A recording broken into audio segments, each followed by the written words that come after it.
what is their explanation for what's actually happening in an orbit when it supposedly does its orbit? Oh, dude, your question is making way too much sense right now. You can't ask those kinds of questions because they're well beyond common sense. I mean, I hate to see. I like being respectful of other people's views because it doesn't make you a bad person to have a wrong view about something, of course, right? Mm-hmm. But you start talking about. I told the guy, I said, look, we're going to spend 20 minutes, 30 minutes on the show tonight going back and forth about a few common talking points, but I've got a list literally of 35 questions. They're good ones. They're actually good questions, not just ill thought through gee whiz. Like I've got scientific questions for someone who claims to be an expert in their theory and in their model that I'd like to hear a good answer to, because if you're going to supplant the existing model of reality, which is the spherical globe that we all live on, you need to have good answers to like scientific questions, brother. So I told him that, and I said, so I've got some really basic questions, and his response to that is, well, you can't expect us to like have new answers to these questions. Just because we can't explain the science of things doesn't mean that we've got a wrong view. I'm like, okay, huh? Okay, well, here's the thing, though. That's actually a fair point, but it doesn't. The problem with that is it doesn't convince anyone. It's not compelling. Well, right? It's not compelling. So, it's not. Well, here's the other thing. It can be a fair point, but when it comes to, you see, I've got a great book about this, by the way. The problem is that the science and the math has been observed. Okay, this is a great book. This is the 50th anniversary edition of the book. It's by a historian of science named Thomas Kuhn. It's called The Structure of Scientific Revolutions. I've read it a couple of times. It's that good. I don't like to spend extra time with a book, even if it's good. Like I don't go back and reread the book usually, but that's a good one. And any scientific paradigm, I'll call it, or model or theory, answers a whole host of questions, but it also leaves certain questions unanswered. Of course. Over time, the practitioners of that model will begin to recognize what Thomas Kuhn calls anomalies in the fabric of their model. And if they accumulate overly much, you've got a really big problem on your hands. You start to invent a bunch of things to plug the gaps until alternative competing hypotheses appear, alternative models really appear, and then they begin to vie for prominence on the scientific stage. And if you got a new model called Flat Earth, you better answer all of the unanswered questions really well and still be able to answer the basic questions about reality, instead of saying, well, all of the stuff you think you understand, that's all lies. We can't answer it all for you anymore, but just trust us, you've been lied to. It's like, okay, that's a really bad starting point. Sorry. It works in economics too, by the way. Yeah, that's right. Trust us, bro. Know. We got this. We know better. Yeah. Just follow our lead. My heart goes out to some people because, I've met some people. They're earnest. They're sincere. They believe that they've been lied to about everything, and they've got good reason in the past several years to believe that they've been lied to about a lot of things. Right? Everyone's waking up to some things, and so they've learned that certain conspiracy theories in their lives have turned out, in fact, to not be theories at all. They're real conspiracies, and so everything's a lie, and so is the shape of the Earth. And pretty soon, what that turns into, I know that that's not what I'm here to talk about tonight with you gentlemen, but pretty soon, and I've seen this over and over again, they can't tell which way is up or down anymore, left, right, and I hear this often. They say, "I just don't know what's true at all anymore," and that's a really bad place to be, because of all things, like, get your bearings on reality. Yep. It's psychosis. Well, it's funny enough, one of my favorite examples of like this problem is actually in marketing and selling. Like, you give people too many options and they just have option paralysis, right? So like having the matrix, realizing that there is like this matrix relationship, and that there have been a lot of lies like passed down through the institutions and the governments and all this other stuff. Now there's so many options open to them as far as what is true. Like you're saying, Matt, like they have no idea which way's north. They don't know which way's up. You got to wonder, though, if that's not part of the point, right? I listened to this really interesting interview. I'm forgetting who it was with before, but this guy was exposed to a lot of stuff in the intelligence community. And he was basically saying that if there is something that's going on that the intelligence community doesn't want you to know the truth about, they will make up two conflicting stories, neither of which are true. But they'll put it out there in the public, and then everybody will argue over which side is correct. But the reality is actually something nobody's talking about. Yeah, or three options. Three options is perfect for selling too. By the way, giving them three options and that's it. They'll pick something. Yeah, that or they'll add just a 2% variant on the actual truth. That way, you've got all this that is absolutely factual that you can prove, and that little bit that they're adding to it for that twist. That's that fifth generation shit. Mm-hmm. Yeah. All right. I am super stoked to have Matt Lohmeier here tonight. I am fired up for this episode. Do we want to introduce his badassery now or after the video? Well, let's hit the intro just for fun. Okay, let's go.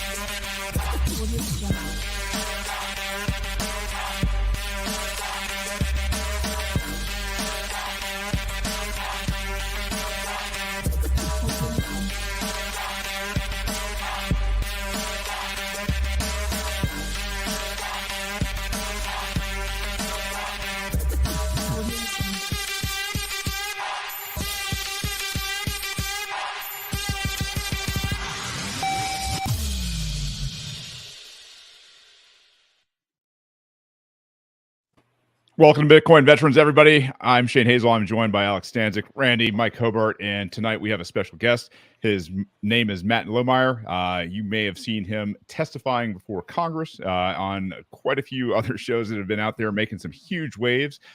He is a former lieutenant colonel, U.S. Air Force, fighter pilot, a former space-based missile warning squadron commander. He wrote the book and is the author of Irresistible Revolution, Marxism's Goal of Conquest and Unmaking of the American Military. I have seen Matt speak before some pretty impressive crowds, and I got to tell you, I'm really excited for your message to be here and to have you. What an honor to have you, Matt. Thanks. Yeah, thanks for having me. Who made that intro of your guys' show? That's awesome. That's me. Man. I was getting pumped just watching that. I appreciate it. Yeah, it's one of those things that I like to do once in a while when I have a little bit of free time. But we're about all things truth. I think in the Bitcoin community, and I don't know how much exposure you have to Bitcoin, but I will tell you, this community is here for everybody that's out there. This is Bitcoin Veterans. We do this usually every Thursday night at 7 p.m. We are trying to spark a revolution and a mission within each one of you guys. We do this out of love. Everybody signed up to defend this nation, defend their fellow Americans from a place of love, and to have a lot of what we've known be torn apart in America by the banks, the politicians, the MIC, to have this take that place and restore the freedom, the liberty, the mission of making America the best place on earth. I think that's what we're here for. So if you're interested in becoming part of Bitcoin Veterans, you can get in touch with us through Twitter or through email. It's all out there for you on Twitter, Bitcoin Veterans, and we'll kick off the show from there. But Matt, you've got a pretty illustrious career. You don't just get to be a lieutenant colonel, with I guess a handle on space-based missiles out there by being some schlub. Why don't you kind of walk us through why you joined the military in the first place and kind of what propelled you into being a pilot, and kind of just give us the backstory. Yeah, I'm happy to get into that. I'm going to say up front, it's apparent to me that I'm ignorant of what you guys do and talk about. Bitcoin is not something I've spent time learning about, so I'm happy to be exposed to your work, and I'm looking forward to listening more and probably having a sidebar conversation with you, so I can ask all the right questions, and I'll probably annoy you after a little bit of time with some of my questions. doubt But that. I want to dig in. If you really want to annoy a Bitcoiner, just ask him about Bitcoin. No. Yeah. Right. Yeah. And I hate to keep bringing this up too, but you know, I debated a flat earther last night, and I was accused of caring too much about power and money, which is why I perpetuate the lie of a spherical globe. And I just had to laugh at that, because like, I care so much about money, I don't even know a thing about Bitcoin. You know, I'm just I've never spent time in this arena. But thanks for having me. I was recruited to play basketball at the Air Force Academy, which is how I got interested in the military in the first place. I didn't have my dad was a UPS package delivery driver, and he did that for a few decades. And so besides an uncle who was a pilot for the Air Force, I didn't have any immediate family that was goading me into military service. And I was too busy focused on basketball to really care much about. I didn't know there were military service academies that were an alternative for a college education. And I had the best basketball games of my high school career when the Air Force coaches were watching. And I guess that was by design. I was supposed to go into the military, and some of the worst games of my life when other colleges were watching. But I was good at basketball. I'd like to think God made me good at basketball so I could join the military someday. And fast forward now a bit. I played for a year, and then I quit. I wasn't enjoying playing basketball, but I started to learn more about what the country was all about, learn about military service. I got an incentive flight or a backseat ride in a T-38 out over the desert in California. And it was such a blast. I thought, I'm going to change my major too. I'm not going to be a biology major. I'm not going to go pre-med. I'm going to get whatever major I can spend my time getting the least number of credits in until I can graduate from this place and get out and fly jets. And that's what I did. I changed my major. And I ended up going to fly jets, was a T-38 instructor pilot for my first assignment, and then went and flew F-15s, and left the fighter community to come into what was then the Air Force space community, and just happened to be plugged into the space-based missile warning mission, and did some unique assignments in that community. Ended up being an aide-de-camp for a 4-star general during the time in which the Trump administration was setting up the new Space Force, which I'm happy to answer questions about if we've got time to get into that. That was a fascinating period of my career. And then ended up later coming back and being in command of our nation's space-based missile warning. And I can bear witness the Earth is not flat. and how many feet above Earth does it take to really see that? I mean, when you get so high, you can actually see the curve. Well, space is. Here's the fascinating thing. In the grand scheme of things, space is not far up there at all. It is, I mean, we have low Earth orbit satellites zipping around the Earth at 100 and 150 miles up, and you have to go 17,500 miles an hour in low Earth orbit to stay in orbit. You're essentially falling around the Earth. That's how the mechanics of the orbit work at that altitude. That seems high up to us down here on the ground. You know, your commercial airliners 5 miles up, 6 miles up, going 300 something knots. And but we're talking, you know, you have to get up about 60 plus miles to really get to the boundaries of the atmosphere and where space begins. And you have to get very high up, like higher than your your standard fighter jets fly. Maybe the U-2 that's flying at unspecified altitudes. They have to wear spacesuits when they go up in the U-2. But I've seen some pretty fun out the window pictures of the U-2 that buddies have taken, and it's like, I think maybe I can start to see the curve of the Earth, but not. I mean, that's not apparent. So you have to get into low Earth orbit to really get the sense of the grandeur of the size and the scale of the Earth. And they're going around the Earth every 90 minutes on the International Space Station, for example. I mean, so the things you can see at just 100, 150, 200 miles up, it's really amazing. And we've got literally millions of pictures that are real of the Earth from that altitude and other altitudes. Now, the mission I did was much further up. It's in geosynchronous orbit.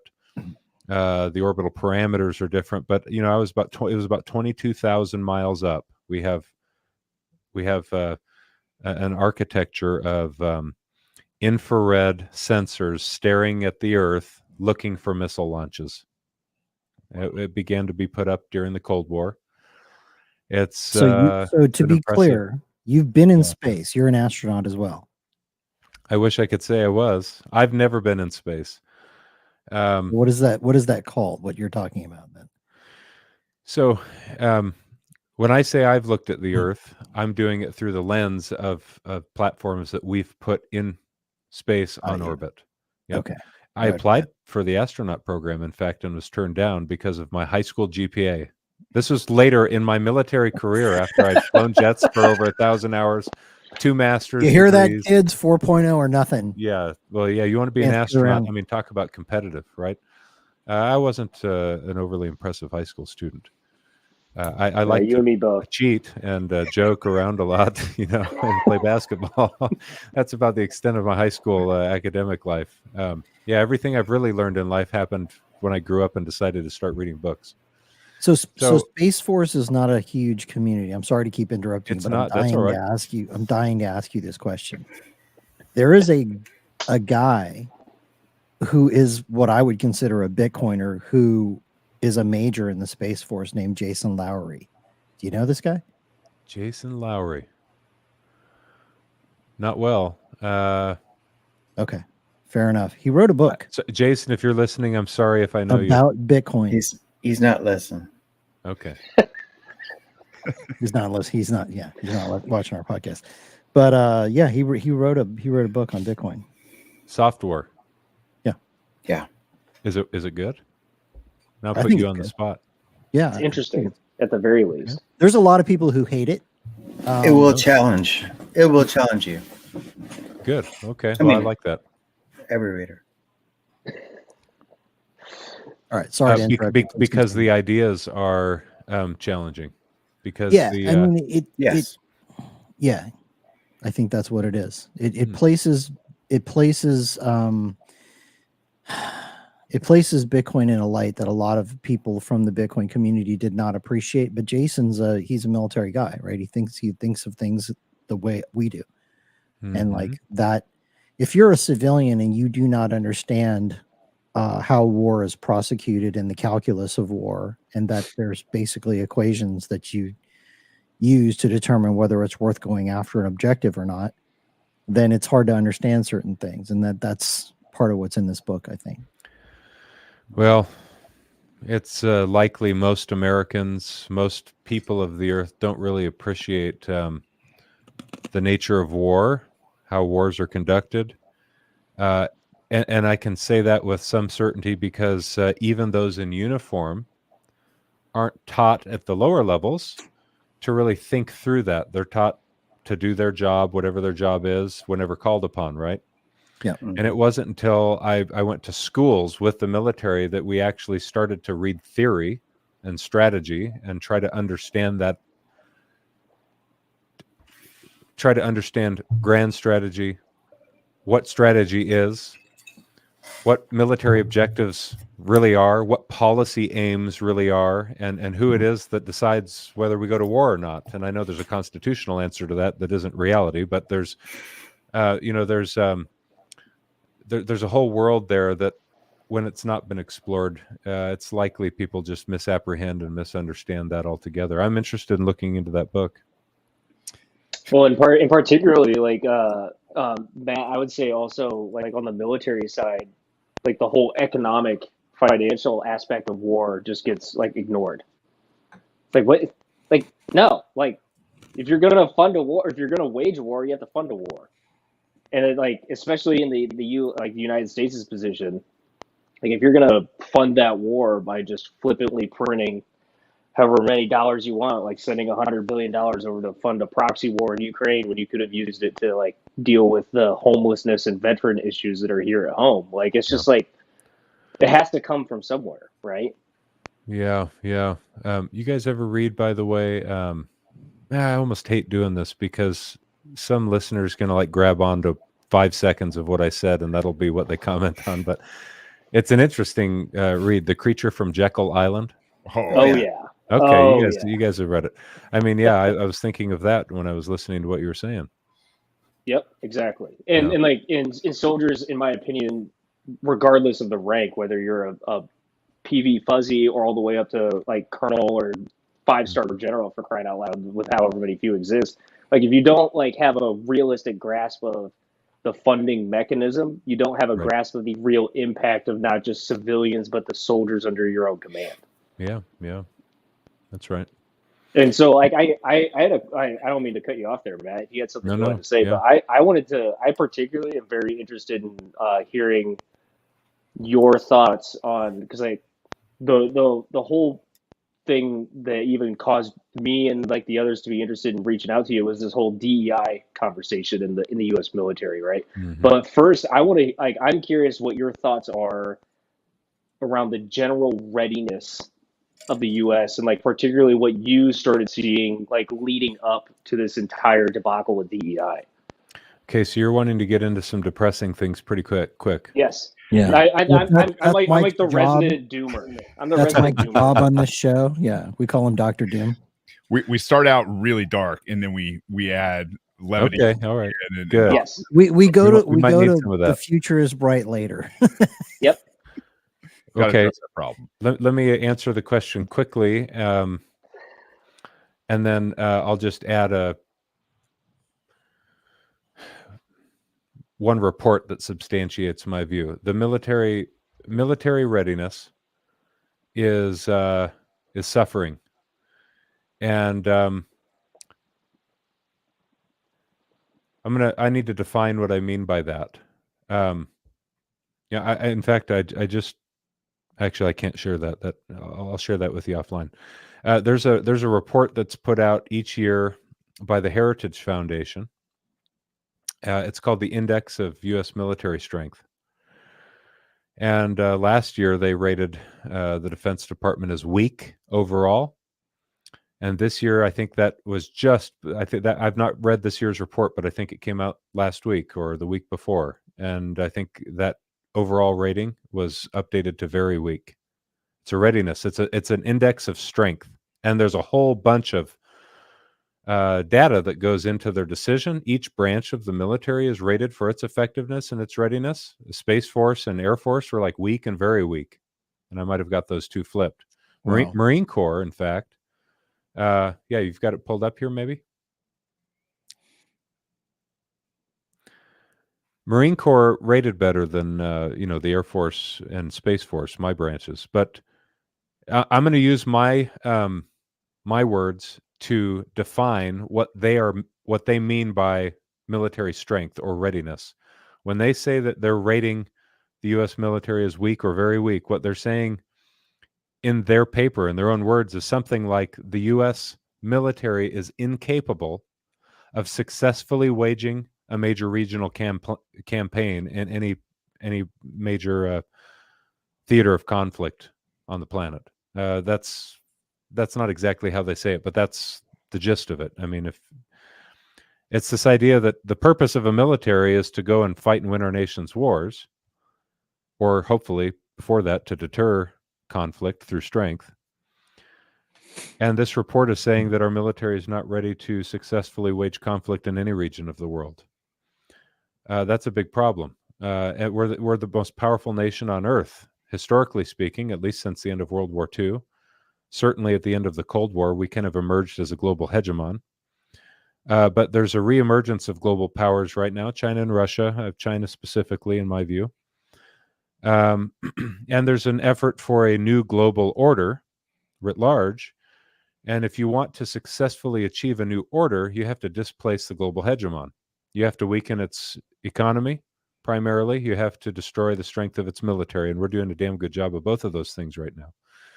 And, there's an international relations scholar that I've very much liked because he has a good way of simply putting international relations theory, and his particular bent is realism. But he would tell you that the strength of any country is measured in the international political arena by looking specifically at its economic might and its military strength. And there's a lot of other factors. There are other instruments of national power. I get it.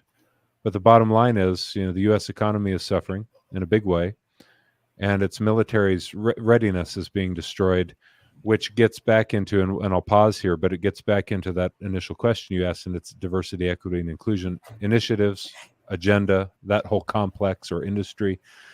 And that's why I wrote a book. It's because, I know the ideological roots of that movement, that critical theory branch, and I know what the intentions of the creators were, and I've seen firsthand and know from observing how this plays out in other countries what they're ultimately aiming at, and it's very divisive on purpose. It's destructive of, in a military unit, it's destructive of morale, undermines good order and discipline. It gets people suspicious of one another and blaming one another, and pits people against one another as oppressors and oppressed classes or groups of people. And we can get into that if we'd like. So I have two questions. I don't know, guys, if you have other questions, guys, just interrupt me so I don't dominate the entire thing. But first is just kind of I don't know, I'll share my opinion and you can just say yes or no or elaborate it further if you want. But I've recently come to the opinion that this strategy, this Marxist-centric strategy, that you're talking about, as far as bringing down the U.S., I don't think it's just from a single country or entity. I think it's being also channeled through organizations like the United Nations. It's being the United Nations has been twisted into a delivery mechanism with multiple points of attack vectors. I don't know if you want to agree with that or say no or elaborate on it, but it just seems like something that is hard to ignore at this point. I'm happy to. I'll quickly agree with that, and without elaborating on it, I'll say that we can revisit that or open that up if we'd like, or keep moving. But I agree with that, and I think there are power players in these organizations, like you've mentioned, the United Nations and the European Union, within the NATO alliance, various leaders of various countries, and some leaders in countries aren't friendly to that agenda, and they're always outed in mainstream media and in various elite circles as being alt-right. It's like they treat them like they're uber MAGA Trump supporters, and it's he's the president of a different country halfway around the world. He's not an alt-right MAGA Trump supporter, But that's kind of the image they're trying to create in the minds of the United States people, because they need to make them evil somehow, and they use rhetoric to accomplish those means. So if they stand in opposition to a particular agenda, then usually it's hey, I'm hearing a lot of bad things about the president of Hungary. Maybe he's one of the good guys. I should go check him out. And I'm not saying I don't know enough about that guy, but my point is, I think you're onto something there, and I think there's a global. You could call them any number of things. They're globalists, they're statists, they're a global cabal, they're a global elite. And some of that starts to sound like conspiracy theory, but I'll tell you, we're at such a critical juncture in human history and a pivotal point in history right now that you almost can't worry about what people think. You got to just start getting some ideas on the table and have the global population start talking about and addressing these real conspiracies. We've got a really big problem on our hands. And quite frankly, I'm surprised that millions of people haven't. This will sound really, now this is going down Doom Street. My wife and I used to watch Doomsday Preppers for fun, because it was something we could laugh at and eat popcorn. And, it's we even bought DVDs when we weren't all plugged in with our internet Apple Smart TV. This is over 10 years ago. We bought the Doomsday Preppers DVDs because it was fun. And whatever their particular issue was, like, oh, Yellowstone's going to blow, or the poles are going to flip, or there's nuclear war coming, or whatever. It's like they all had their reason, but they were getting prepared. And now my wife and I are thinking, time to get prepared. We got lots of reasons now, and they're abundantly clear every day if you're paying attention. Everything is in the works. It's like, I don't know if it'll be nuclear war tomorrow, or if it'll be the seas heaving themselves beyond their bounds, but like shit's getting real, and it's time to get prepared. And so I'm glad that it hasn't happened yet. Yeah. Two quick comments here. Number one, we've shifted into this sort of time where, because of social media, we can talk about this stuff, and these ideas are kind of coming to light, and there are more and more people that are waking up to the fact that maybe we've been lied to for a really long time through mainstream media about the state of the world, and people are really just now starting to figure out a whole bunch of stuff. And I think social media is something that the folks that have controlled mainstream media for a really long time really didn't anticipate. And what's happening is, if you look at mainstream media's numbers, they are absolutely imploding. Nobody watches that stuff anymore. People are going specifically to what they want to learn about. And it's creating this really interesting, in my opinion, and I think this is very hopeful, it's causing a lot of people to sort of start to wake up and smell the coffee. So the second part of that is, it's really funny, is like, thinking about what you were saying, people used to laugh about your local prepper. Like, it's like everybody has that prepper in their circle or who they know, and would joke about, okay, this is really funny stuff. But nowadays it's like, you go to your prepper in your group and it's like, hey man, you got any tips? Like, what should I be doing? Right. Totally. Yeah. In fact, it's getting so serious. I'm like, I think all of those things might just happen all at once someday. It's like the sun's going to explode, earthquakes are going to go everywhere, Yellowstone's going to blow, and nuclear bombs are going to start going. I mean, it's like getting so serious. And but then again, it's like, okay, I'm in this echo chamber. I deal with political issues all day long, and so I get going down. It's a negative space. It is a negative, and it's understandably negative, but there are things that we can do to prepare against hard times to come. And frankly, unless you prepare, you'd be lucky to survive probably some of what's coming in the years ahead. But so people need to get ready, and they need to get prepared. And civilization has, like cycles, gone through these kinds of things before. But we're in an advanced, unique juncture in history. We're utterly dependent as societies on the modern technological world. We are also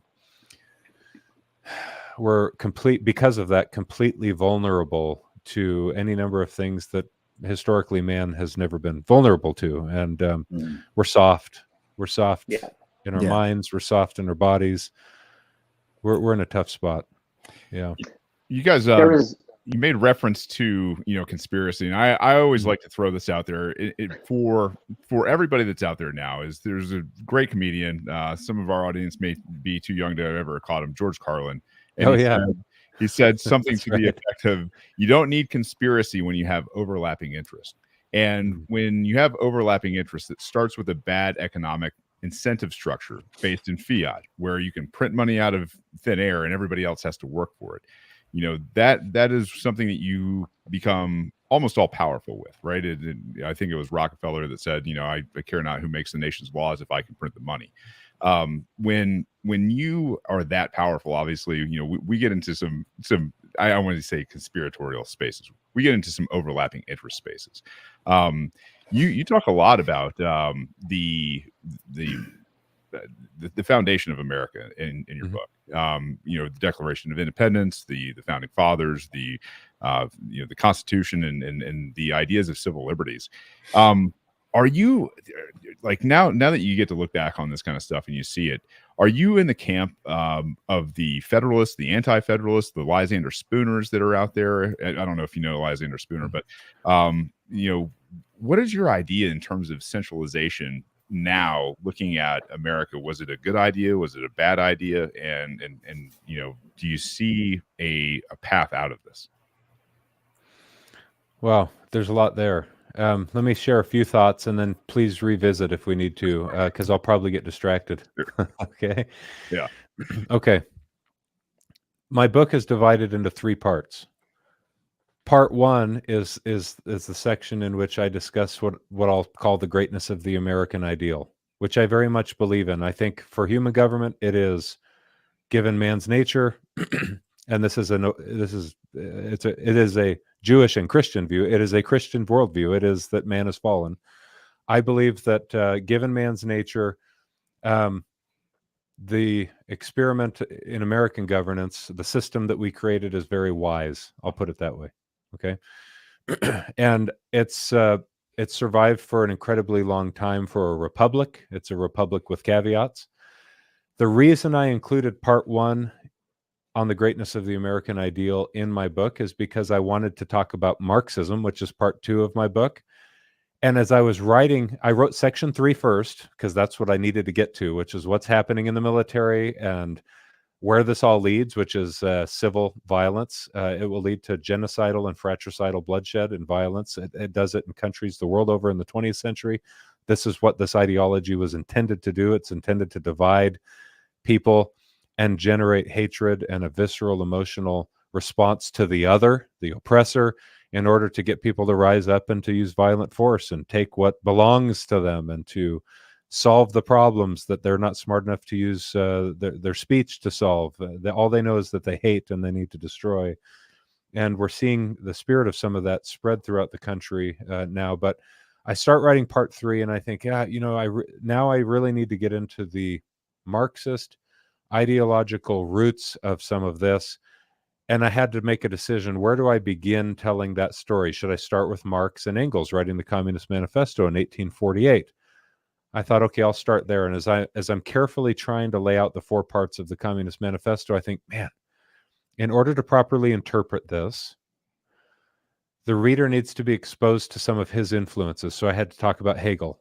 And I thought, dang, okay, if I'm going to talk about Hegelians, I need to talk about the Illuminati in the 1700s. But I was so cautious to get into that because the term has been used so often by people who want to use it for their purposes. It's used as a joke sometimes. It's used for things that aren't really Illuminati. And then there's like genuinely this organization that was the Bavarian Illuminati in the 1700s that sought to overthrow thrones.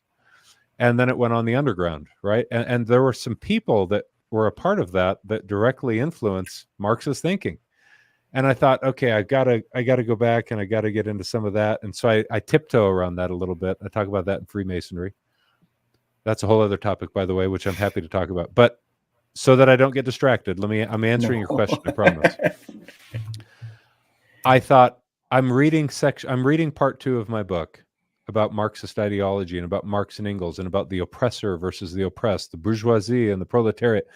And I'm thinking of my troops that I was leading. I'm an active duty commander at the time I'm writing this. And I'm thinking, for all the good that they bring to the table, I don't even think they're going to think what I'm writing about is that ugly.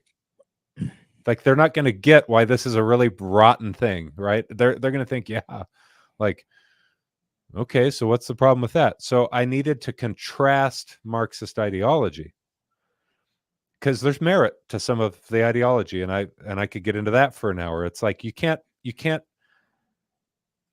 co-opt people into your worldview unless there's some merit to your thought, and there was a lot of merit to the Marxist thought, even though I completely disagree with the overarching scheme of history in that lens. So I wrote part 1 of the book about the greatness of the American ideal in order to have something beautiful and lovely, in my view, to contrast part 2 of the book with the Marxist thought. And so I try to briefly lay out what I think is a good summary of that ideal, and I contrast it with something that is ugly and disorderly, that leads to chaos and division. And I try and show that, look, based on principles of the American ideal, we've come a long ways in pursuit of the ideal. It doesn't mean America's perfect. It meant that because we aimed at something that was lovely, that allows for imperfect people, it allows for them to have a civil discourse and to have checks and balances, and our men and women in uniform as you're aware, they swear an oath to support and defend the Constitution, not a king, not a regime leader, as KJP mistakenly said in one of her press conferences a couple of weeks ago. Hey, these three people, whatever you call those people that wear uniforms, they died serving this administration. We're so grateful. And like, boy, that's enough to piss some service members off. We didn't die serving Joe Biden. Yeah. Like we died. And the families think, service members think we serve because we love this country, right? Not because we love Joe Biden. That's the reason we're losing people in this country, is because they hate Joe Biden. But it's not about it. It supersedes any given leader. It's about an oath to the Constitution. Now, one more thought, and then we're going to have to unpack this a little bit, because you wanted to talk about my thoughts about the system. You asked about the Federalist and Anti-Federalist papers. Most people today haven't read either of their arguments. Okay. Mm-hmm. I happen to have spent a little bit of time with their arguments, both sides, and they both have great arguments to make and valid concerns, valid points they want to advocate for. But I started with the Federalist Papers. I mean, our nation was forged out of a pro-constitutional worldview, and the Federalists shape a lot of what becomes of our country. And it took centuries for me to look back and see that, I should say it takes me as a researcher in retrospect, looking back on what has happened over decades, to say, wow, they had really valid concerns, these anti-federalists, where they were concerned about where this would lead, and they were concerned about big government. And so I just think here's an overarching summary. There were some really wise people on both sides of those arguments. They were constructive, they were productive, they were creators, not destroyers, and they were trying to forge a better future. You cannot say that about the social justice activists of the 21st century. They are really interested in destroying what is, and if they have thought forward, it's not been very good thinking, but usually if they're participants in a kind of social justice activism, they don't think about the future. They just know that they're fighting the bad guy, the oppressive regime, the oppressive state, the oppressive white man, and they don't know that their path is going to lead to utter misery and death and hatred, and they'll still all the way to their grave they'll be blaming someone else for all the misery that's happening, and so they're destroyers. And frankly, that stands in utter contrast to what I think our founders did, who I have great respect for. Powerful. I mean, absolutely. You look at whether they're statist, communist, fascist, the different revolutions that a lot of these very young kids, I think, who are indoctrinated, stand for. You look at the outcomes of those things. I mean, Cuba, Venezuela, Russia, you name it. The whole thing ends in a bloody mess, and there is decades and decades and decades, if not centuries, that follow, where people are trying to pick up the pieces to see where they went wrong and try to piece together some semblance of what history really was and why it managed to get to that point. So I think it's a well-made point.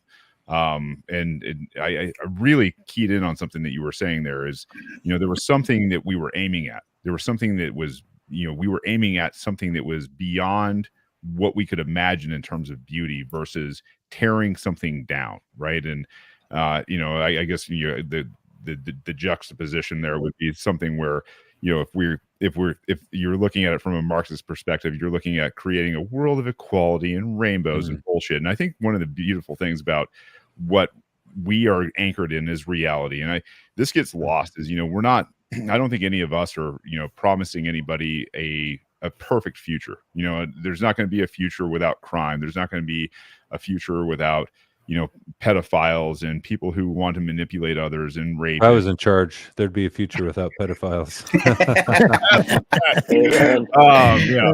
I hear a wood chipper advocate in our. That's right. But I think that is an amazing big farmer. Yeah, if you're out there, and you're looking at, how we're going to do this and how we're going to shape the future, one of the things that we find extremely amazing about Bitcoin is when you read between the lines is what we're aiming at. We're aiming at a more beautiful future, something that is filled with revelation and art and renaissance and knowledge and truth. And that's something that I think, later on, obviously we'll have some conversations. But yeah.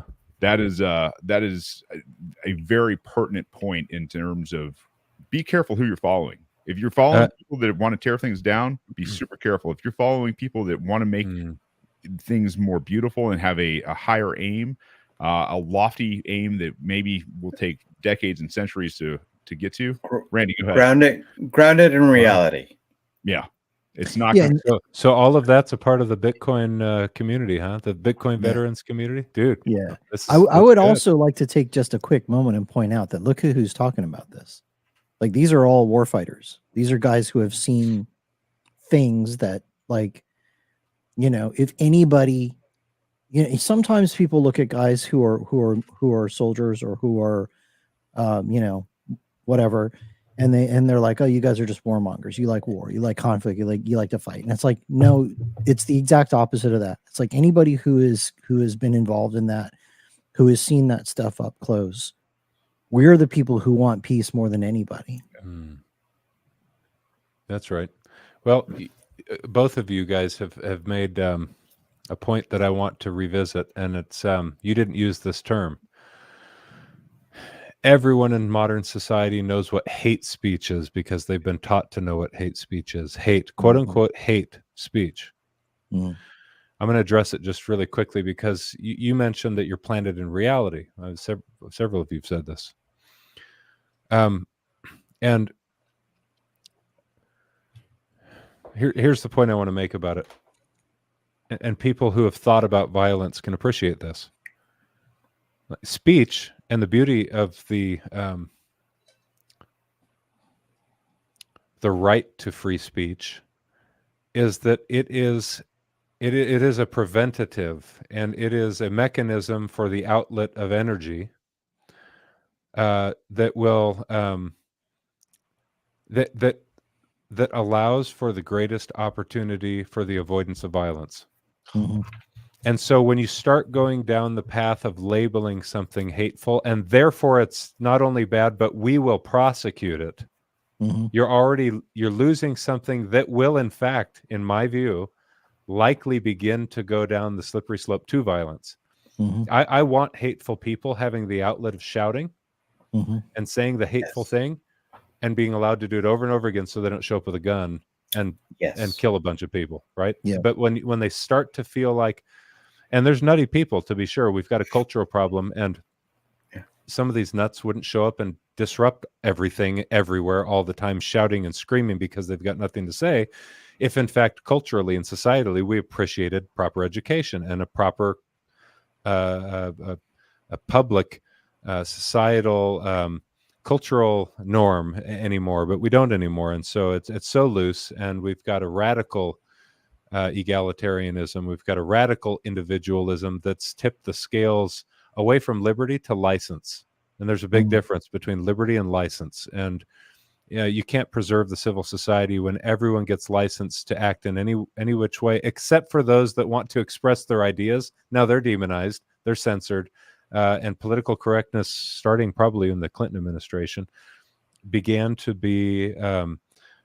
have policy backing.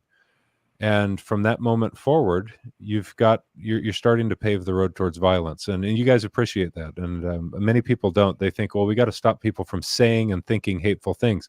Now we go so far back to the DEI industry of providing our military troops. I mean, think of the insanity of this: mandatory trainings on their implicit and unconscious biases. Like, we know you don't think you're hateful, but we know you're hateful because we know what goes on in the white psyche. Like, not that only is so utterly absurd. It's like I want them to be patriot extremists. I want them to say hateful things sometimes. If that's their makeup, like, just do your job damn well and be lethal, and be a strong man, and we'll get some of the I should say everything I'm thinking. Amen. This is also part of the problem. I don't know if you've heard of this guy. Mike knows who I'm talking about. The Mad Minute. Is that the right guy? Yeah. I think so- he's still going by the pseudonym. He recently did a podcast where he was talking about this, and this is a guy who's an infantry guy, I believe, Army infantry guy, been in firefights, all this other kind of stuff, and he's trying to point out that, like, you know, all the things that are necessary for survival and to persevere and to prevail on the battlefield, attention to detail, being like having the highest level of attention to success as possible, is what prevails in combat. But they're being told that belief in these things are racist. Right. Yeah. Isn't that Which sad? is just, it's like, how do you retain guys who believe in these kind of things when you're telling them that basically everything they believe in is wrong? It's nutty. That's like being on time is a symptom of whiteness. You know. Okay, I'll be late to all of our future meetings. Thank you very much. Like, I wouldn't want to exercise privilege. You know, I mean, How do you have a functioning society with that? Right. How do you have So a much functioning military operation with that? Like, you're supposed to Time on rendezvous target. at Yeah. X, or you're supposed to deliver firepower at X, but like the crew that you need in order to do that is going to be 10 minutes late. That's why TOTs are not inshallah, right? I mean, for God's sake. and I say that as kind of a, you know, been there, done that, right? Holy God, to think that we've departed that far from just Right. rational, just That's rational lunacy.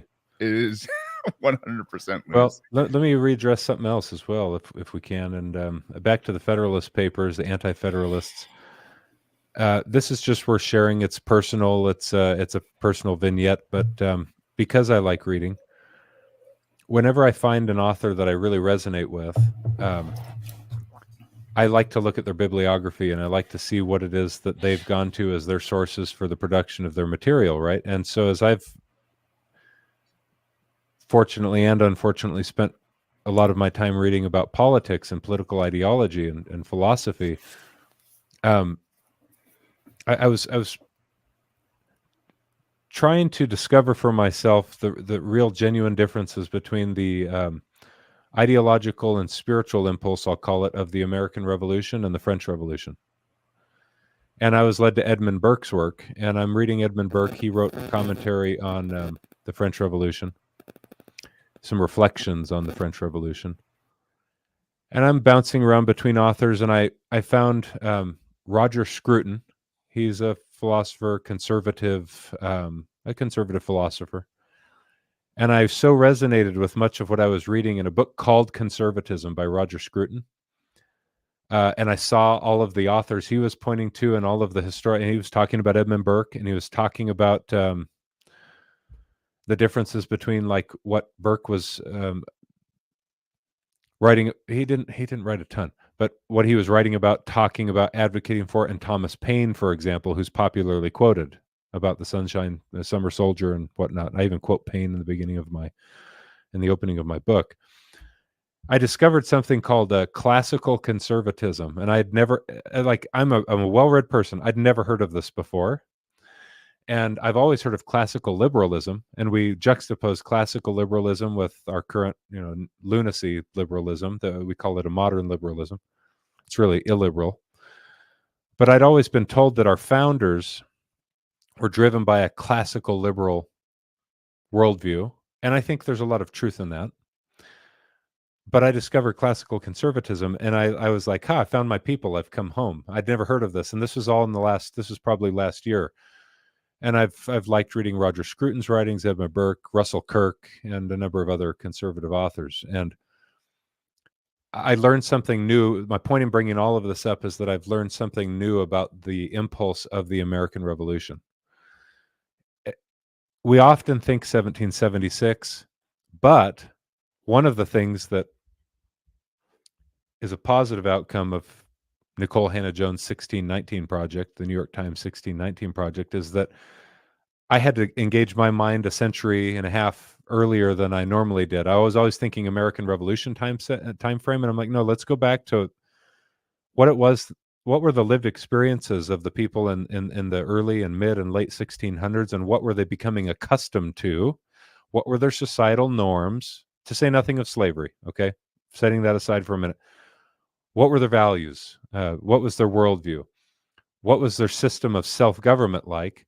There was something they were genuinely trying to preserve come 1770s that they did not want to let go of, and it was being destroyed and disrupted by a government abroad, by a ruler abroad.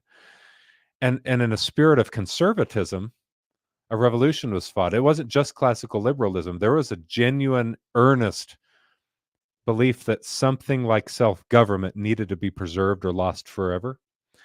And it was like this revelation to me. And I think both the Federalists and Anti-Federalists appreciated that sense for the need to preserve something that they would identify as self-government, and that's where our Bill of Rights come from. They're genuinely interested in making sure governments don't impose upon the thing they got so accustomed to for over a century here in this land. And I thought I'd share that with you guys.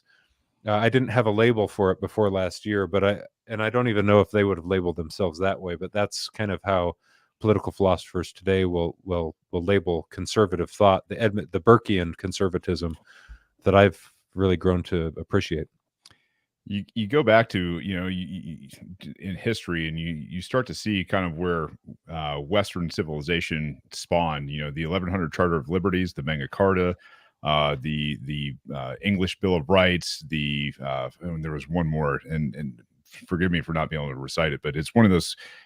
You start to see that this wasn't a new idea. This has been coming for a very, very long time. And to preserve something, it's not just that preserve, but it's the perseverance side, because, to think about what these people went through to become, Americans. They jumped on a wooden damn boat in the seas of the North Atlantic, and they got, they traveled for 3 months in some of the worst conditions possible, taking their family with them. They, small children, infants, you name it. A lot of people died on the way just to land on a piece of rock where they didn't understand the environment. They didn't know how to farm.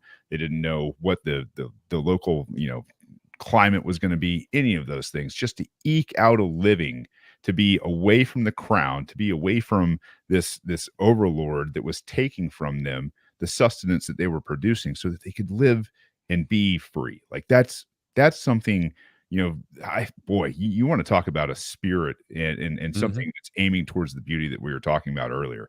Yeah, absolutely. If you're going to tell me, like, my grandfather came over here in if I'm in the 1700s and my grandfather or grandmother came over here in the 1600s, or great grandparents, and they made it and they eked out and they had these conversations around a fire at night, just barely surviving a lot of times. Well, a lot of their neighbors were dying off from hunger and disease and everything else. You're damn right. Like, at some point, you got to say enough is enough, and that's it. So yeah, totally. Yeah, it's one thing to get on a boat and go from Cuba to Florida, and that's scary enough for these folks when they do that. But like, to go across the Atlantic, I mean, yeah, think about loading up your family and doing that today. Like, not a chance, right? But boy, that's desperation. That's some serious energy. Yeah, it's desperation. It's hope. It's belief. It's like you almost have to be. I don't want to disparage them, but it's like you have to have a genuine religious stake in your decision, because it's like, well, come hell or high water, my wife and kids and I die in this. We're pursuing it. That's amazing. Something you said a couple minutes ago that really stood out to me. Self-government must be preserved, right? That was the ideal at the time. It is my opinion that we are here again today. We're in the same place, in that, depending upon what we do, you see that meme, which way, Western man, right? Depending upon the choices we make now and in the next couple of years, in my opinion, will determine whether we see the Western world in like a totalitarian, complete surveillance police state, or we have freedom. And like, this is no joke. to me or to anybody, any one of these guys here. And in fact, I'm going to just go on a limb and say all the Bitcoin veterans, guys, we have this gigantic organization of veterans and it's growing every single day. They're all on this same mission and believe basically that same thing. Mm-hmm. And it's a very important period of time we're in right now. Yeah. Yeah. I got to think how to say this without getting in trouble. Okay. If it helps, we only have one warning on YouTube, so we're good. I don't want to be shot or killed. I got to take care of my family. Okay. So at the end of my book, I advocate for peace and not getting violent. And so I'll start by saying that, and I'll say it again. It's still important for me to use my voice for peace and to not advocate for violence, and I still do. So I'm saying that because I want to make sure that what I say next is properly understood. But I think that our government is far more oppressive today than it ever was in 1770 from abroad. And I think that people who feel the desire to rise up against the tyrannical impulse and government oppression, genuine oppression, are justified in that sense and that feeling, that which is why it's so concerning to me. Because it's like, because it isn't 1776, it's not to the same world, and I'm not in any way convinced that violence will solve our problems that we're facing right now. It will lead to an entirely different outcome than people are hoping for. And so in that sense, someone who might be totally justified and understandably think that that's a solution to their problems could pursue that with no better outcome than your half brain dead, actually fully brain dead leftist social justice warrior who thinks about nothing but today's vengeance and wanting to extract justice from their oppressor. You can have highly intelligent people think that they're going to affect some outcome with the use of violence, and the reason, one of the reasons I say I'm not sure what the what good might come out of that course of action is because I'm beginning to think it's possible that the good that you currently experience in your day-to-day life, the relative peace you enjoy, the sense for privacy, even though I think that's largely an illusion, is a consequence of the works of the last generation, the policy of the last generation, the decisions of last decade, the last administration, whatever, however you want to phrase that.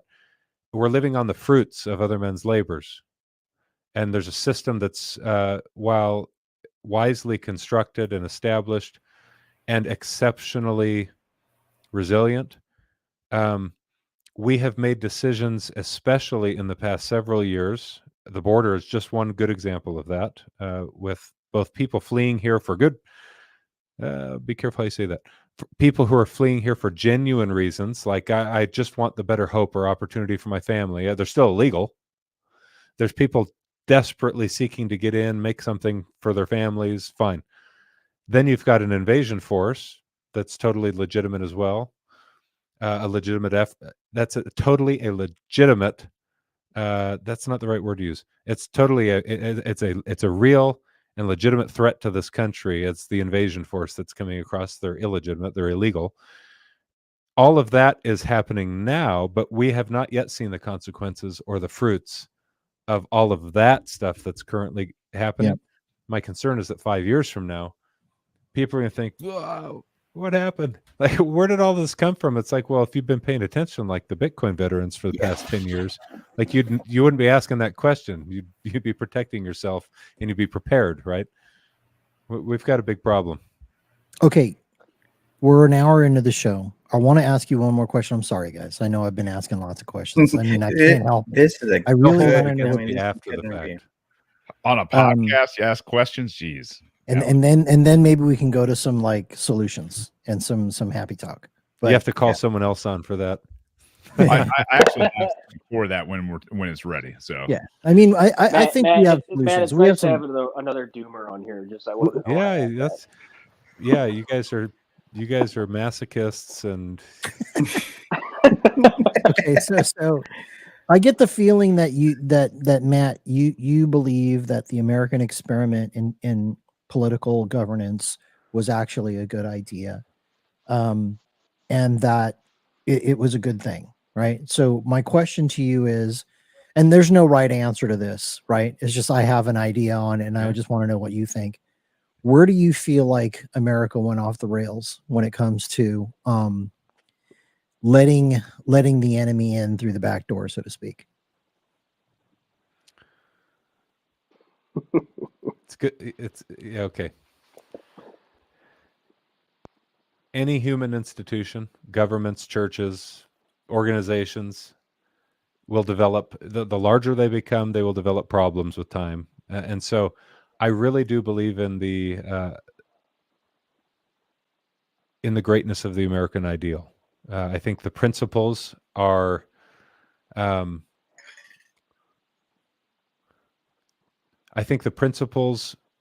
trying to not be hyperbolic. I was going to say they're eternal principles, and in some way they very much are. But I'll say that they are principles that tend to preserve the civil society. They tend to preserve the opportunity for the maximal exercise of free will. The idea is that it preserves your liberty, your ability to choose for yourself and then live with the consequences of your choices, unencumbered by government. The idea, or the ideal rather, was limited government. We're nowhere close to that today, and that changed a long time ago. That you could pursue your life and happiness and the acquisition of property unencumbered by a tyrannical government. We're a long ways away from that, but that's still relatively intact in this country. I mean, you can buy property. So my question is, what changed it? What, in your opinion, was the thing? So the ideal was good. All institutions will decay with time. There's this principle of atrophy that's not just in the physical sciences, but I think in human institutions.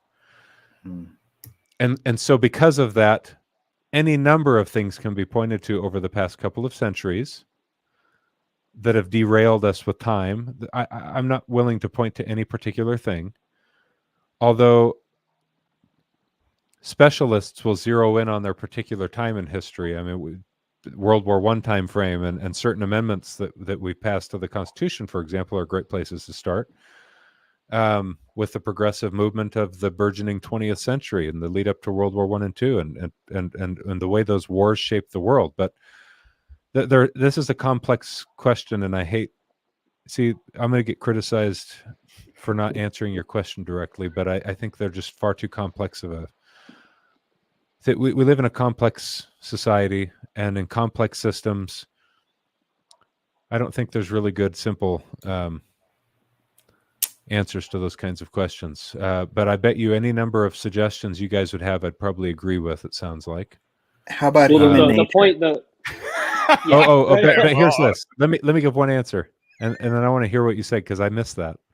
It was funny though, apparently. Okay. I said, how about human nature? Well, that's a good answer. I mean, we tend to not be able to. It's like people have the various churches they want to go to if they're religious, right? And no matter how good your church is, it's corruptible. I don't care if God started it; it's corruptible because He ain't running it. Humans are running it, So it's like I've got this very realist view of that. That's why I don't go to. I'm not interested in organized religion, even though there's a lot of good about it, and there's good institutions and there's good people in all of those organizations, but they cannot preserve what God established, and I'm very believing. So even if I want to view the American experiment as divinely inspired, as a great experiment in human governance, I don't think it's preservable unless, it was John Adams, I think, was the person that said, look, our system of government, it's the greatest. Think Trump, it's the greatest, but it's only able to be perpetuated by a moral and religious people. Like, you can't self-govern. and not be lorded over by a very controlling government. Yeah. Unless you're self-governing, unless you've got some higher responsible standard you're holding yourself accountable to, and some higher ruler that you're holding yourself accountable to. So the people that founded this country are like, well, I don't want to kill people because I believe in God and he told me not to kill. And I don't want to steal my neighbor's wife because after all, that's just one of the basics. Well, in today's world, it's like, if the government's not watching me, I'm doing all the bad stuff. And I'm immoral, I'm unjust, I'm stealing, I'm thieving. Civil society will break down. And so you have to come in. Now, is Joe Biden's regime going to come in and stop people from doing that? Like, they're the most corrupt of all. And they're using the government to foist their corruption upon just good citizens. And they're excusing the criminals in their criminal conduct. Yeah. That will not last. That is not savable. And so the unfortunate reality is that unless someone comes in, this is the bad part about, we don't have a democracy, but we like to talk about democracy. We have a system now that is so utterly compromised and a population that is so utterly incapable of governance that unless someone comes in with a heavy hand to fix that problem, it will not be fixed. Yeah. It can be at the local level. It can be at the local. You can have a great, lovely community that you fellowship with, that you go to church with, that you buy guns with, that you collect and talk Bitcoin with, if collect is the right word. And you have those local communities. They can be lovely. They can be preservable, I think. But not what we've got going on right now. It's like it's a really tragic thing that's unfolding. And and now you've got every religion under the sun and non-religion collecting and gathering here. There's no national unity in that sense. You've got every race and ethnicity and their cultures coming in. You've got every language coming in. You've got every country coming in. There's a reason there's borders in the international system. It's because people with relatively shared values like to congeal in the same spaces and protect one another's norms and values. We're losing all of that in this country. So even if someone comes in with a heavy hand, well, like, good luck getting control of the population at this point. How about that for a doomsday view? I like your optimism there. I really do. Yeah. Yeah. Okay. Well, I'm a pessimist about this stuff. I'm a realist about some of this stuff, and I'm a believer too. Like I'm a religious person. I'm very interested in trying to understand where things are headed. And I'll share this even if it offends people. I like being friends with the people I podcast with, but when I go speak in a city and I get questions hurled my way, I think, I'm not going to see you ever again. So I'm happy to tell you the truth of what I think about all of this. Here's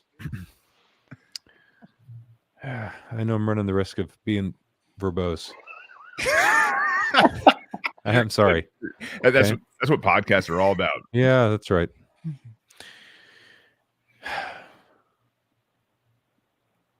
I'm going to offend someone. That's okay. We offend people every episode. Yeah, so okay, good. If we're not, you guys are you're offensive a-holes. I can say whatever I want. Yes. Hate speech. We're not doing it. Okay. We're getting patches. Let me speak from the Christian worldview for just a moment. I offended a woman in Dallas, Texas, saying something like this a few months ago. But it was a Christmas luncheon that I was asked to speak at, and I said something that was Christian, and I offended you. You're always going to offend someone. Mm-hmm. So, the Jewish people 2,000 years ago were under Rome's oppressive rule, and were waiting for a Messiah to come. And their expectation was that their Messiah was going to come and liberate them from their political captors and come striding in with a sword and kick everyone's ass and take names. And instead, Christians believe, he went and died on a cross and left forever. And the Jewish people are still waiting for the Christ to come, right? Unless they're Messianic Jew. But the Lord of heaven, if you're a Christian, came and did the exact thing he had been, the thing that he had come to the earth to do, and it wasn't apparent to anyone. and I go meet with Christians around the country because they're the ones that are usually politically active and they're meeting in their conservative conferences, and they, like you, like to hear bad news. So they hire me to come speak in their audiences. And they're like, but Jesus will save us because we believe in him and we're his people. I don't believe that one bit. I just don't, like, I'm a believing person. I think that's foolish. Mm-hmm. If you want to be like the ancient Jews and think that God cares about saving your utterly corrupt and wicked country, then go ahead and believe in false lies. I don't believe that. That's utter bullshit. I love that. He is Perfect. not Yes. going to save a totally corrupt and evil regime because someone believes in his name, even if he likes that you believe in his name. I think that he will only accomplish his purposes, frankly, by destroying wickedness and corruption and evil, if he's got purposes to accomplish. And if that's your country, well, here's the bad news. That means your country will be burned. Like, you want to play politics games with Russia and China and talk nuclear war, and I mean, like, we are on the precipice of destroying everything in this country. You want the invasion force to come in? Yeah, you're wrecking house. You're wrecking everything, and people will kill each other. But that's the bad news. The good news is there are some solutions for you as an individual in your local community. You can prepare for the future, and I think everyone should. And they should be hopeful and optimistic like I am, that there's some better days ahead. So that's the hard truth. I'm sorry that I know that's offensive to some people, but you ought to allow me some so-called hate speech so that I can share my worldview. And you can totally disagree with that view. If you're a listener, say, well, I think you're full of shit. That's fine with me. I'm not, dude. I'm trying to figure this out like every other human.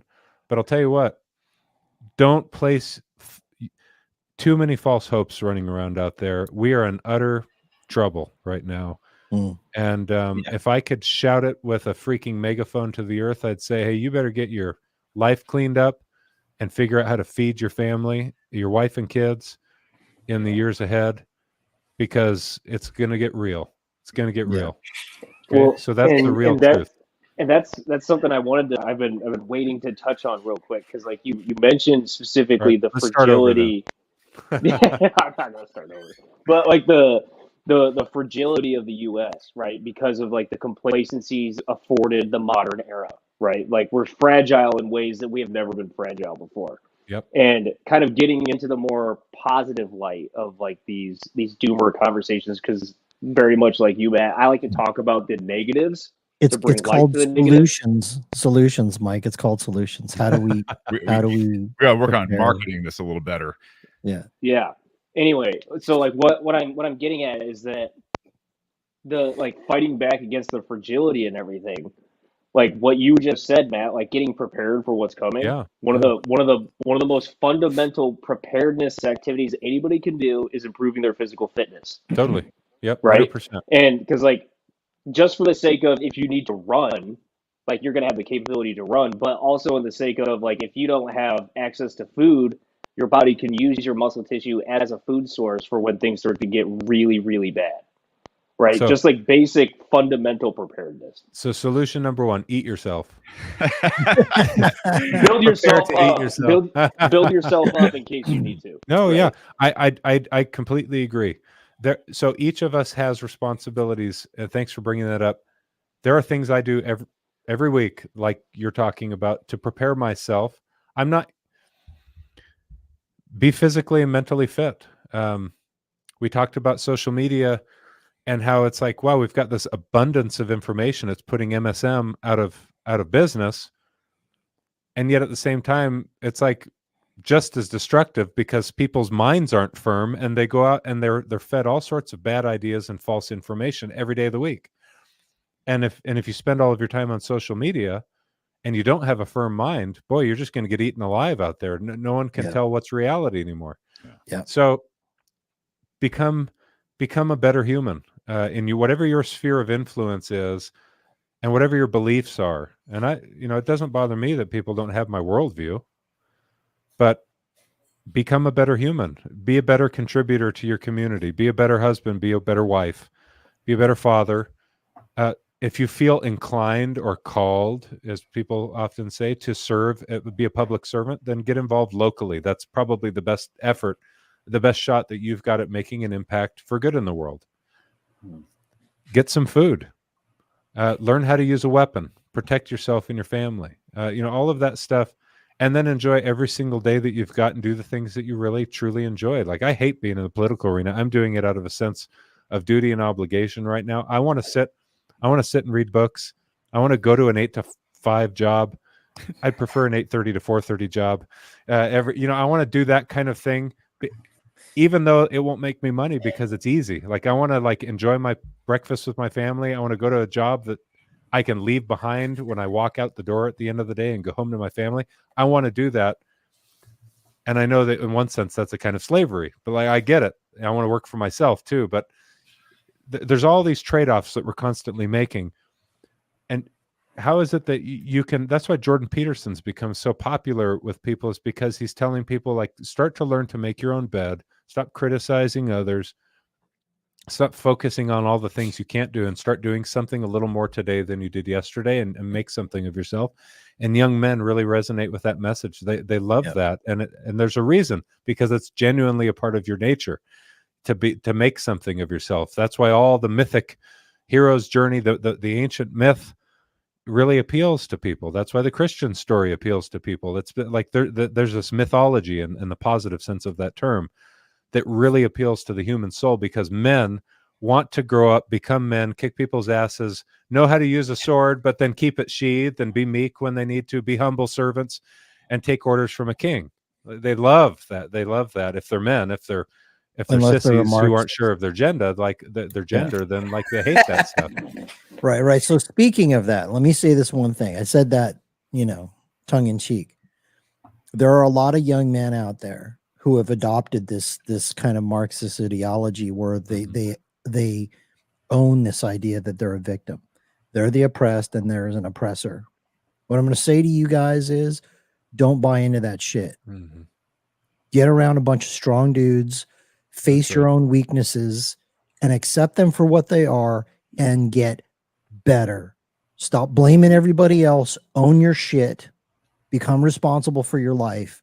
Get around strong men. Become a better man. Stop trying to blame everybody for all the crap that's happened to you in your life. Because that is a bad road to go down. And I'm empathetic to the man who doesn't feel like he's physically strong. If you're not physically strong, become a strong man in your mind and become a strong human. And some of the best people I know don't go to the gym and bench press a lot of weight, but they're strong humans. They're strong humans. Yeah. And whether you're develop that, whether you're physically strong or not, part of that is just becoming a dangerous man. And you can do that whether you're a strong guy or not. I know lots of dudes who are not strong dudes, but they are scary individuals, right? So just learn. They're usually bald too. Little black. I will tell you that. Hey, we're gonna have a little bit of fun, guys. I know we have. Yes, we get have a story. We have beat the shit. Wait, you guys haven't been having fun? Yeah, no, I know Mike and I have been having fun. Can we? I want to do one quick thing before we go to story time. Yeah. That is, first of all, we have to prep Matt with story time. Matt, okay. In a few minutes here, we're going to do story time, like the best part of the damn show. Embarrassing, fun, hysterical, fun stories from your time in the military. Give you a little bit of time to ruminate while we talk about this. But I just want to say, you got a beautiful mind, you got a great heart, and I got to tell you, I think you're a Bitcoin in the making. You're a Bitcoin. You are. Yeah. I'm sensing this. You talk about decentralization. You talk about hope and optimism, being prepared.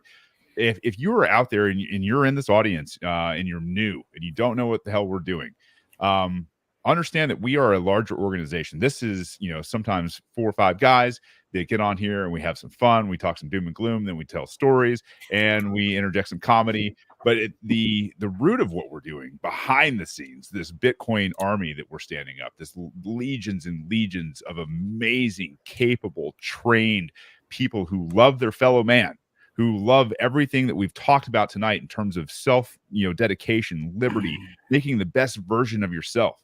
If that's who you are and that's who you want to be, this is the group that's going to not only hold you accountable, but that's going to give you knowledge and propel you to something greater than you are now. And that's what this human experience is about. It's about growth. It is about always testing your boundaries. It's about becoming something bigger than you are now.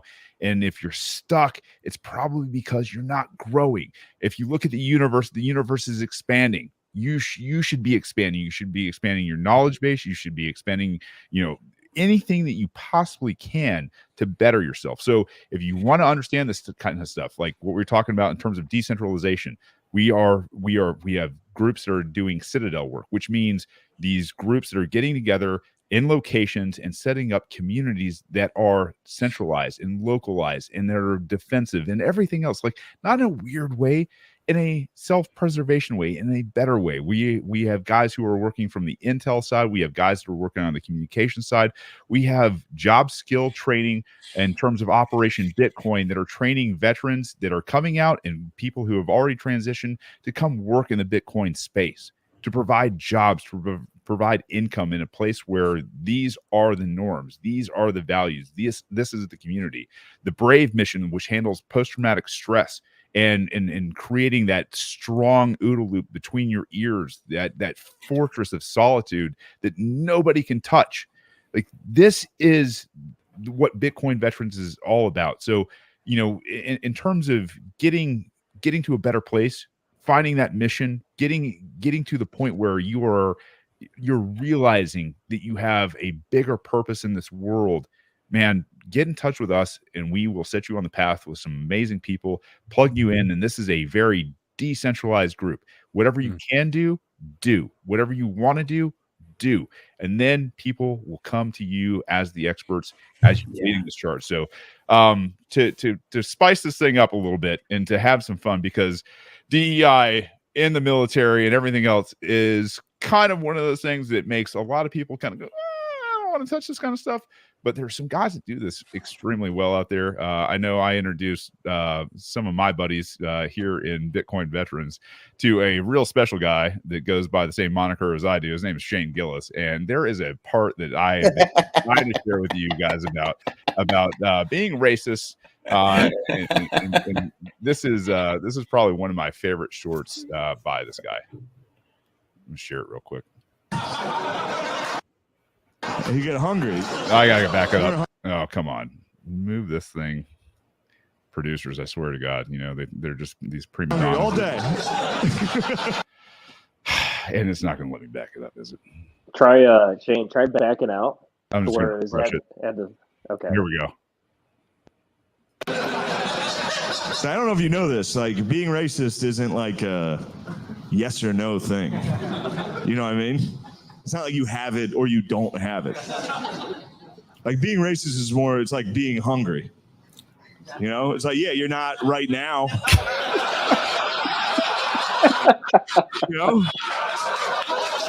It's like, yeah, you're not hungry right now, but a cheeseburger could cut you off on the highway.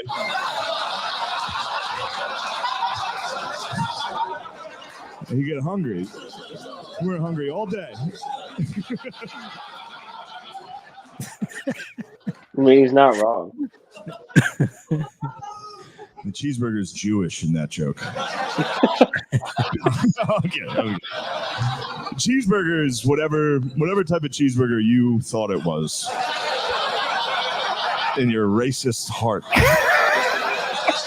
So I don't know if you know this, like, being racist. Oh man, that's Shane Gillis. If you don't know Shane Gillis, he's got a lot of stuff that probably wouldn't fly in prime time, but he is absolutely hysterical. You should definitely check him out. I think he needs to be a permanent integration into the Brave mission, just for future reference. 100%. But go ahead. Can I add one thing here? Sure. And then maybe we go to story time. So the one thing is that I asked you a little while ago, what do you think? Where do you think we kind of went off the rails? And then solutions. Like, I personally believe we kind of went off the rails in 1913 with the creation of the Federal Reserve. That is an entirely different discussion. We could spend hours on that. You've read Creature from Jekyll Island. I personally think, and this is another discussion that could take hours, that Bitcoin solves a lot of these problems. Interesting. There's a saying amongst Bitcoiners that Bitcoin fixes this. It doesn't fix everything. right? But it does fix a lot of things, because the problem is the incentives and how we are behaviorally incentivized based upon the monetary system. And I'm going to leave it at that, because there's a lot to unpack and discuss there, but maybe we can do that later or another time. Yeah, the first date that came into my mind when you asked me to pinpoint when this went off the rails was 1913. But that's because we've read some of the same things. God, Yeah. He's already a Bitcoiner. He doesn't know it yet. I'm a poor Bitcoiner. Hey, we got hacks for you. Don't worry. And we're going to save you a lot of climbing Mount Stupid. But dude, awesome. I'm very interested to hear a funny story from the military or whenever, if you got one on hand. Oh boy. First off, you guys are so offensive. we try. I want to say one thing, because we did talk about Jewish people. Here. See, the people on this show, I'm willing to bet, because I know people, like, it's easy to label people like the guys that are on this call with any number of labels if you subscribe to the DEI trainings that our military is getting. Like, you'd be labeled something. Of course. But if someone was in need, I don't care what their race is, I don't care what their religion is, I bet you everyone on this call would jump to and go save them Instantly. because of love for other humans, right? And so that's what's missing about all of this. That's really odd and lunatic and menacing to all of us, is that, like, everyone senses, whether they can articulate it or not, there's something deeply troubling about all of the cultural Marxism that we're seeing. And it's because they know that the people that are being labeled, like, there's not something that's, like, really wrong with them. They might even be great people and they can't quite put their finger on it, but, like, good, strong men save people. Yeah. So thought I'd point that out. It's and frankly, my wife and I we're getting through. We just finished watching Seinfeld for the first time, like, from season 1 all the way to the end. And it's produced in the 90s, and we were shocked at what they were able to joke about in the 90s, when we had a much healthier cultural, social dynamic in this country. And For sure. now we're watching The Office, which has been fun. And again, like, this wasn't long ago. It's produced after Seinfeld. They're joking about race, homosexuality, and it's like, and every time they say something about gays, they're like, not that that's bad, but they're being funny, and all of a sudden, like, it's foisted upon all of society that we can't joke anymore. Yeah. Right. And we were much healthier when we could.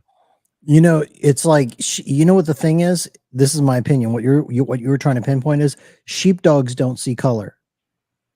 Sheepdogs are going to go out there and they're going to put themselves in danger if necessary to save their fellow human, right? They don't give a crap about the color. Yeah. And sheepdogs are also the most dangerous thing to a Marxist ideology, in my opinion. Yeah. So, all right. Story time. This shouldn't take me more than 30 minutes to get through this story. You do that, you're gonna risk me calling you Putin. Yeah, he did a good job dragging some things out. Oh, funny. Has to be funny. Well, I mean, did you? Okay, let me give you It'd be totally negative. Yes, in fact, we'll I was going avoid to say is some of the funniest shit is, like, really dark stuff we went through in the military, right? Or things that were really unfun at the time, but in hindsight, they're goddamn hilarious, right? Yeah, I've got a couple stories right away that I can't tell. Self-deprecating, anything where you were uncomfortable for a long period of time, where you look back. Okay, all right. We're all military, so I know. Well, weird stuff happens. I mean, SEAL, Navy, and Army, Marine Recon, you name it. Like, Randy is a former SEAL sniper who also did intelligence stuff. And one of his, if you go back and you look at our series and you look up the episode with Randy, in my opinion, this is my vote. His story is the funniest freaking story ever, man. It's just goddamn hilarious. Just some stupid story. Yeah. Well, let me tell you a story that normally is reserved for. See, when a fighter pilot gets a call sign, they're supposed to share the story of how they got their call sign over a beer in a bar. So I'm breaking the rules, but, like, I'm not in the fighter pilot community anymore. This is just a private conversation with some bros. We all have whiskey. Okay, well, dang, I'm left out. No Bitcoin, no whiskey. Cheers. We'll include that in the briefing for the next one you come on. I won't Okay, be able all to right. prep Matt properly Fetish. for the episode. Dang. I've got an empty horn, All right. but it That's has a my freaking call sign mug. on it, and my call sign is Cutter. Cutter. Cutter. It's an acronym, All right. and so I'll tell you the story. I won't be long. I think this is off limits, but I'm going to do it because the world's burning down, so we can do whatever we want. Let's go. All right.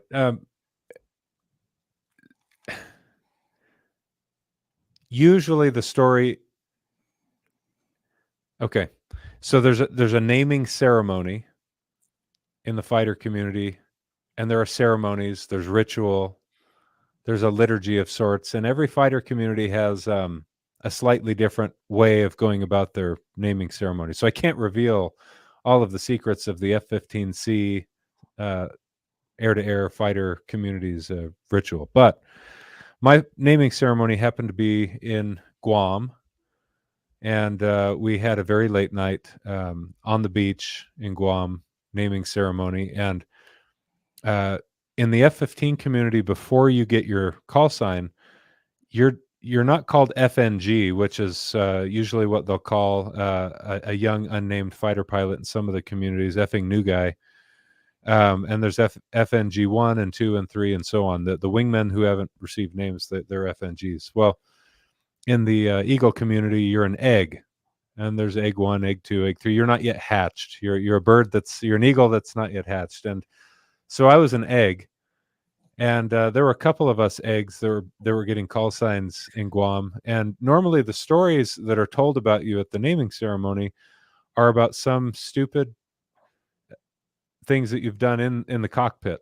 You know, you've screwed some things up royally, and everyone's got stories. I didn't. I had golden hands, never screwed up anything in the cockpit. So they had to find some other story to tell about me. And so they start to look at my private life and conduct out in the streets when we're in Thailand or in Guam or whatnot. And it just so happens, this is the 100% truth, that I was newly married. I'm in Guam. I'm swimming. My wife's not with me. She's back home. We were living in Okinawa, Japan at the time. And I'm out TDY with the guys. And I'm swimming. Oh, yeah, I'm getting two trips mixed up. But anyway, yeah, we were in Guam. And I'm swimming out in the ocean. And the next day we were going to fly, but it was the weekend. We just arrived. And we're snorkeling, and I lose my new wedding band. It just falls off my finger, and it sinks, who knows where, just 4 or 5 feet down, but in the sand, and I couldn't find it. And so I'm leaving the ocean, and me and a few of the other Eagle drivers are walking back up to the hotel room. We were staying in a Marriott there, and there was a flight crew from United Airlines, maybe. There's a good-looking woman who jumps on the elevator with us, and she propositions me while we're on the airplane. I'm in my swim trunks. I don't have a shirt on, and I'm not a weak man. I'm a strong man, So, she propositions me, and she sees I'm not married. I don't have a wedding band on. I don't know if she would have cared. And I tell her, again, this is the honest truth. I tell her I'm going up to my friend's room to make sandwiches. And I'm a little bit naive. I didn't know there'd be any innuendo or connotation to saying that. And I said, I'm going to my friend's room to make sandwiches. And she laughed and thought I was hitting on her. And there's an elevator of like 6 people. And we go up to the 11th floor. And she gets out of the elevator. I get out of the elevator. And my buddy's room, he was the flight doc. His room happened to be right next to her room. So we walk down the hall to my buddy's room. And I have literally zero intention of doing anything I shouldn't be. And she propositions me again, asks if I want to go back to her room with her. And I say no. And I go into the flight doc's room, and she goes into her room, and I go make sandwiches. We have lunch. We sit and chat. Very boring. And here's the rule in the fighter community. When when it comes to telling stories in a roll call or at a naming ceremony, the rule is 10% truth. Okay. So stories grow legs and they become pretty exciting, whether it's a flying story or a proposition on the elevator story. And so people tell these stories hoping to get you named, and then they write up proposed names on a whiteboard. And in the Eagle community, you've got really cool names. Everyone comes out with tough names like Blade and Cutter and Slider, and I mean they all sound really cool. And if you're from a tanker community, you know, you've got names like Lily and Cool Guy and, you know, Tough Nuts, and it's like not that impressive. So we go to the naming ceremony on the beach in Guam, and I start hearing the stories that are being told about me and this woman, and they're outrageous. And there's eyewitnesses, of course, that are telling the story, and so the names start to go up. And Cutter was one of those names. It stands for "Come Up to the Room," and I end up getting that name. And throughout the night, as names are proposed, you can drink names off the list if you hate the names. Another one of the names that was proposed was Spice. I almost got the name Spice.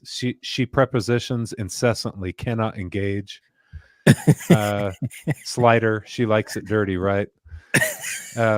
So fortunately for me, I won't tell you what variations on that story were told that night. It would be unsuitable for tender ears.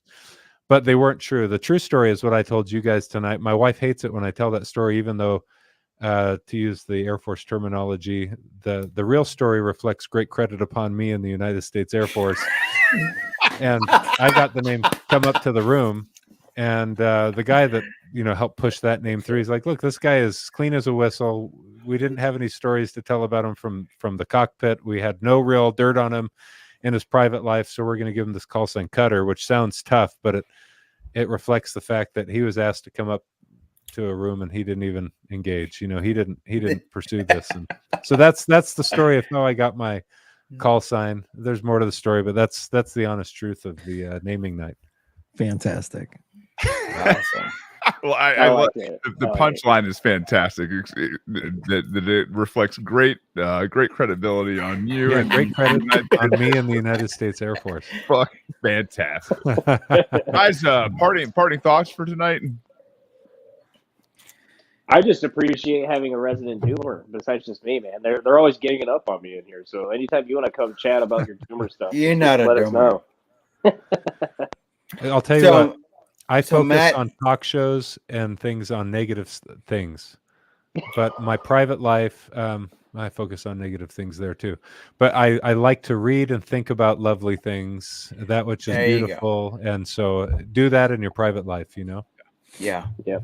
Yeah, Randy. Agreed. Sorry, I cut you off. No, I was just going to say, I know you're an optimist at heart, right? So how do you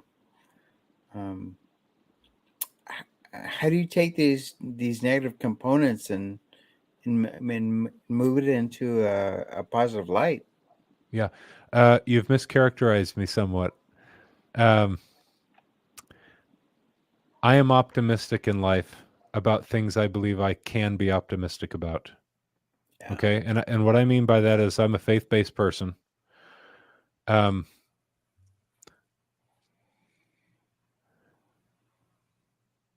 I'm reading The Lord of the Rings right now, and I'm pretty confident Frodo is going to be able to destroy the ring by the end of the story.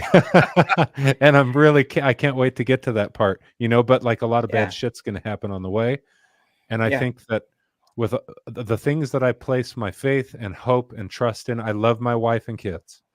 I have great optimism about the kind of culture and family relationship and dynamic that we can develop there. I'm also very realistic in my assessment of where things are headed and how things are shaping up. And I feel an obligation to warn people about some of the ugly things too. And that's the unfortunate reality. But that's my answer to that question. I try and place my faith and my hope in where I think I really genuinely can. Of course. Yeah. Good. Okay. My closing thought is that, Matt, this has been a great conversation. You're obviously a very deep and thoughtful guy, and this has been an absolute pleasure diving into these topics with you. I mean, blowing no smoke whatsoever. We could sit and talk for hours to you. I think, we could get together by a campfire and have some whiskey or whatever it is we do and just dive deep into a lot of these topics. Yeah. Your value systems are aligned with ours. I'm very stoked to have had you here. This has been a great conversation. I really appreciate it, man. I'm making a movie right now, and there's a Nashville-based film crew that I work with, and I love these guys. And so when you say what you did, I'm thinking of the fact that it's amazing what both a common enemy can do, but also like when you find people that have shared values, you have a familial unity that can be preserved. You can solve problems together. You can bring a naturally occurring diversity of thought to the table. Yeah. Doesn't matter what you look like. And so I appreciate you guys having me on, and I'm glad we could talk for a bit. Ladies and gents, this is going to do it for Bitcoin Veterans. Our guest tonight has been Matthew Lohmeier. You can go out and check out his book. It is Irresistible Revolution, Marxism's Goal of Conquest, and the Unmaking of the American Military. This thing, I can't wait to pour through this even more than we already have. But Matt, it has been an absolute pleasure to have you here. I got to tell you, I think maybe we have found an extra guy for Bitcoin veterans in this space. I think there's got to be, just this continuation, and I can't wait to have some offline talks with you. Awesome. You've got some amazing principles, an understanding of history that I think is unmatched in a lot of this day and age, and this deep care for your fellow human beings, and this piece that we don't talk about enough, and I think we probably will in the very near future, is this faith, is this understanding, this passion and desire and trust in the right people, in the right place, in the right time. And boy, I'll tell you what, that is a breath of fresh air in this day and age, despite some of the warnings that we have that you've given to us. So for us here at Bitcoin Veterans, Matt, I'm just absolutely stoked to have you and to meet you and to have conversations with you and hopefully to produce something in the very near future. Ladies and gents, if you are out there and you want to come to Nashville in July and be part of the shoot and part of the day of charity and the Bitcoin veterans, that in terms of, we're going to have an entire space dedicated to us at the Bitcoin Magazine Conference, which is one of the largest conferences for Bitcoin in the United States, in Nashville, July 24th through the 27th. You can get in touch with us and we will plug you in. We've still got some open slots for Range Day. We definitely have open slots for the charity day out there, and there's going to be a lot of other things going on. We'd love to plug you guys in. Matt, if you're in that area and you want to come down, we'd love to have you as our guest. And I'm sure a lot of the guys out there would like to meet you. Shake your hand. And are you guys in Nashville? We are close enough, and okay. we'll kind of talk about that a little bit offline. But yeah, there's a lot of stuff going on in Bitcoin Veterans. Let us get you plugged in. You can contact us again through Bitcoin Veterans on Twitter. That's going to do it for this week. We will see you back here same time, 7 o'clock on Thursday. Until then, we will see you. Peace.